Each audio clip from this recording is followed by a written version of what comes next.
Joining us is our Senior Counsel for Global Affairs, former Secretary of State Mike Pompeo. Mike, I wanted to start with, before we get to international matters, you've been following, I know, our case against the National Archives, against the Smithsonian, for those students that were harassed after the March for Life. We got a temporary restraining order, and actually a preliminary injunction now, against the National Archives. They consented to this order being issued, knowing that the court would have ordered it, which they ended up doing, of course.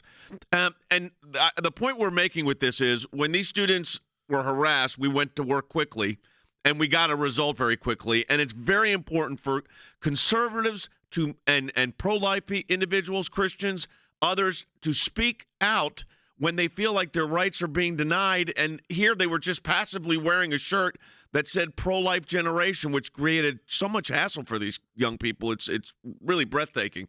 But we got it resolved as it relates to the National Archives. How important is it for people to fight back on these issues? Oh, Jay, this is a big deal. Bless you, Jordan, bless you, and your whole team. Your point about speed matters, too. These young people's basic freedoms, their right to practice their faith, their right to speak, is now vindicated, and they can see this. This is an unadulterated good for America, and certainly for them. It's pretty remarkable to get into a court, get a TRO, and get a preliminary injunction this fast, this decisively, and to get the organization to admit that they screwed up. That is the power of the ACLJ, right? It's not just the work; it is the capacity of them to say, no, we're going to be up against it. They are supported by millions of Americans. We don't want to be on the wrong side of that. And the ACLJ stepping in to defend these young people's most basic freedoms is truly glorious stuff, a wonderful outcome, and thank you for doing that. Well, we appreciate it, and we're thrilled for our clients. You know, I always say you got to respond to the speed of relevant at these things, and we did just that. Jordan, we've got a lot of international issues we want to get to too as well. That's right. Senator Rubio's and Johnson, they're raising concerns, Secretary Pompeo, that taxpayer dollars are now flowing from the State Department to the group running the Global Disinformation Index, which tries to blacklist and actually defund conservative media. It's a total of $330,000 from two State Department-backed entities.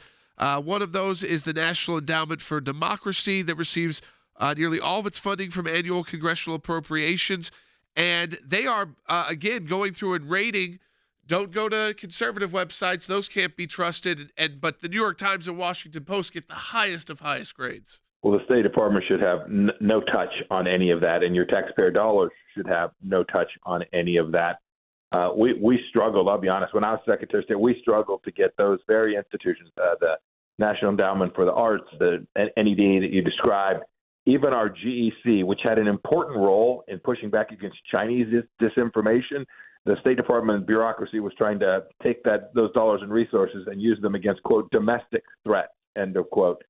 This is the worst of government. We need to make sure that the government is completely viewpoint neutral when it comes to how it's spending taxpayer dollars and managing the information space, which is something it should have almost no touch on, Jordan. This is bad stuff. I'm glad you all are tracking it.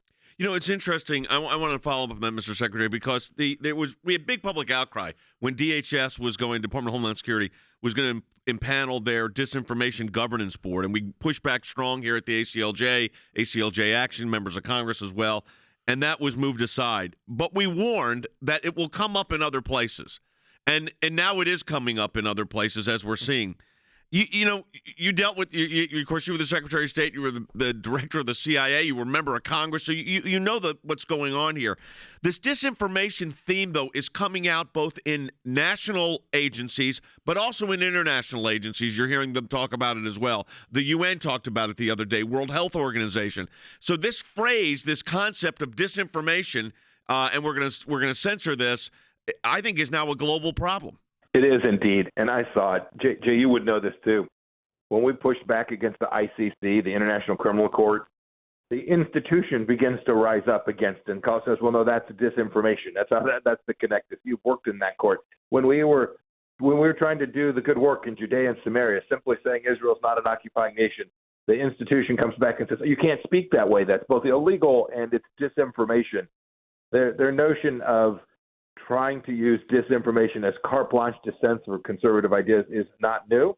The work that we did to get rid of that disinformation board was good and important, but it is a long-time challenge, one we're going to have to stay at, and I'm counting on the ACLJ to be part of it. I remember, too, Jay, us working on a taxpayer funding of abortion. and all these grants that were going to all these family planning institutions that were unlawful. And we were trying, it was like whack-a-mole to try to beat it back. And we made progress, but I am confident that upon my departure, this is all now growing back, and we need to ever be mindful that they're trying to take down conservative voices from all the places that are providing fair, accurate, candid information that they simply just disagree with. Yeah, I mean, this again, it is very troubling. It's like you like you said, playing whack-a-mole.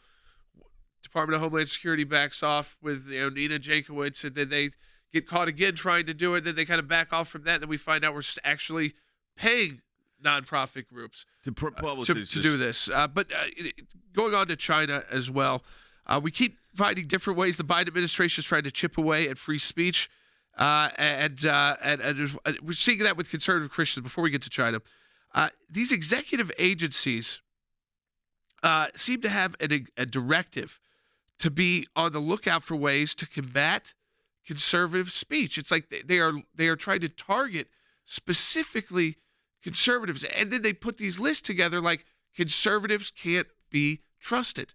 We've seen this before, Jordan. You all were in the middle of when the IRS was doing the same thing.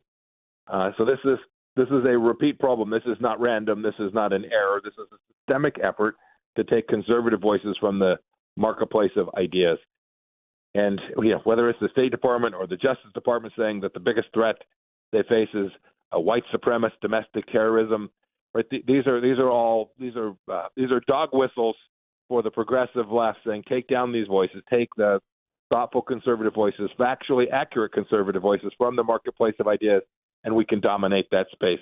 It is tragic when the government engages in this kind of behavior, and it's frankly dangerous. The Chinese Communist Party is thrilled with this kind of disinformation campaign here because it leads to American decline in ways that benefit the Chinese as well. Don't worry, BuzzFeed News is one of their top. I can't even. When I saw that in there, BuzzFeed News. Mostly BuzzFeed now is run by like ChatGPT. They're all AI generated junk stories like list and top 10 things you like, and that's nonsense. What they say is that's credible. They've had to lay off most of their staff, but they're credible. President Biden's supposed to make a speech today. That speech is supposed to be about the takedowns of the balloons or whatever these were. The three other flying objects. What's your sense of where this is going and what has happened here? If you can make sense of it, because I can't.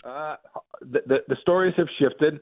I was happy the administration actually briefed me, Ambassador O'Brien, and former director of the DNI, John Ratcliffe, last evening.